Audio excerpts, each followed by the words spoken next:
When I heard about the submarine people, the first thing I said was, "What kind of stupid, Yeah. But I forget, like I got empathy for the people still. I do too. They're dumb as fuck, but being trapped in a box that's one of the worst ways to go.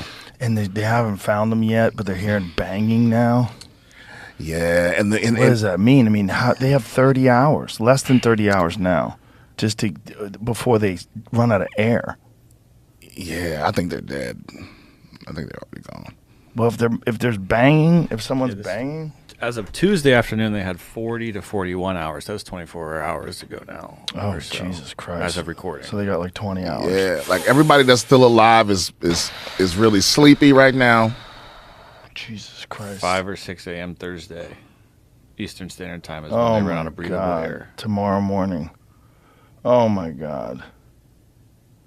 Oh, my God. Well, that's if they're all still alive. True. Right? Right. I think somebody on there might have made a heroic sacrifice or something. What does that do for anybody? It leaves the air for one person to breathe. Do you think someone killed someone so they have more air? I think somebody might have killed themselves so everybody else had more air. How are you going to kill yourself in front of everybody on a little tiny submarine smaller than this room? Just have somebody choke you out. You know how much energy it would take to choke someone out? Yeah, because remember, You'd rather just sit still. One of them down there with their son. Can you imagine being on there with your child? You like, oh my God, baby, look, daddy showed you how to do. I showed you how to do the rear naked. Oh my God. Finish me off. Live for the rest of us. Oh my God. I don't think that anybody's going to do that. I think they're just going to assume they're all going to die together. Yeah? Yeah. If they die together. I mean, I don't know. I have no idea, like, what ability they have to pull that thing up. Yeah. Oh, can you imagine what's on the cell phones? Like these hours now. Like they still had hope yesterday, probably. Oh my God. But like right now, can you imagine? Oh my God. Or being the guy that forgot your charger? Well, the crazy thing is, Jamie pointed this out yesterday, and it's there's lawsuits apparently. Did you point it out? Were you the one to? No, you didn't tell me. Someone told me in the green room. I did. It was you? About the window? Yes. Yeah. Oh, that was you. Yeah. Oh my God. Yeah, the guy. So tell people. Yeah, someone yesterday I read that there was a lawsuit in 2018. A whistleblower was trying to report that the window, the glass wasn't rated for that depth. Yeah. And they fired him apparently. I'll send it to you, Jamie. Yeah, you sent it to me on Twitter. Oh, you found it? Okay. OceanGate was warned of potential for catastrophic problems with Titanic mission. Titanic mission. What's it say there? January 2018. The company's engineering team was about to hand over the craft, named Titan, to the crew who would be responsible for ensuring the safety of its future passengers. But the experts inside and outside the company were beginning to sound alarms. OceanGate's director of marine operations, David Lockridge, started working on a report around the time, according to court documents, ultimately producing a scathing document to which he said the craft needed more testing and stressed the potential dangers of the passengers of the Titan as the submersible reached extreme depths. 2 months later, OceanGate faced similar dire calls from more than 36 people, industry leaders, deep-sea explorers, and oceanographers who warned in a letter to its chief executive, Stockton Rush, that the company's experimental approach and its decision to forego a traditional assessment could lead to potentially catastrophic problems with the Titanic mission. So apparently they've done this 100 times? Yeah, that's not enough.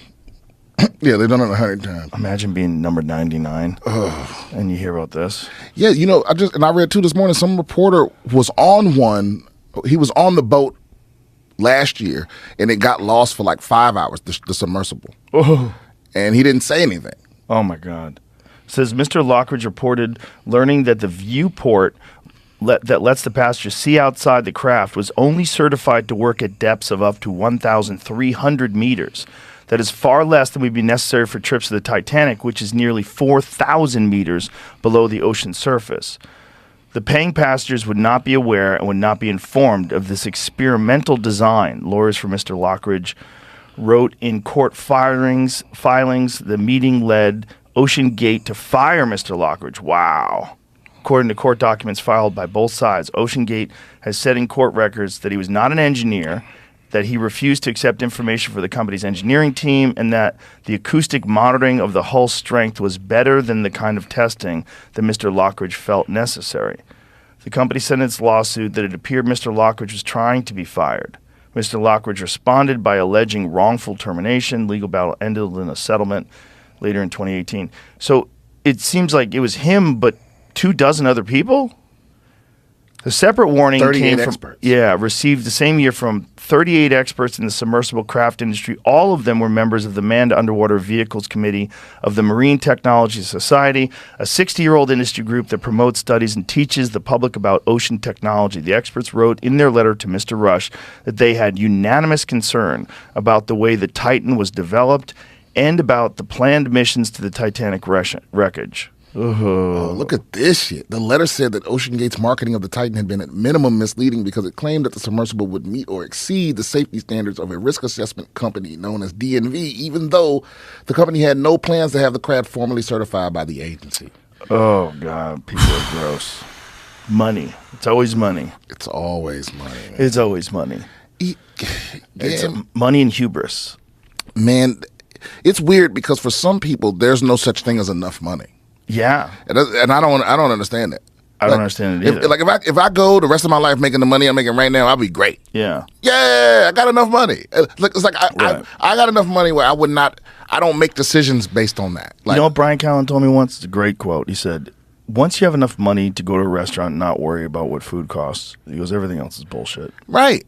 Yeah, just about that. Go to dinner and not think about it, not worry. Yeah. What was that old saying? It was like $70,000. Once you pass $70,000, more money doesn't make you happy. I mean, that was years ago. It's probably like 85 now. Right. But it was like once you pass that, once you up around there where you can just buy, a good meal and not think about it. Yeah. Yeah, it's like I don't make decisions where that's the number one factor. Where it's like, oh, well, you could make $10,000 and do a good job, or you can make $100,000 and betray your two closest friends. It's like I think I'll just take the 10. Yeah, I don't need 90,000. You know what I mean? But they don't think about the guilt that would come along with the betrayal. It's like imagine bringing your son down there.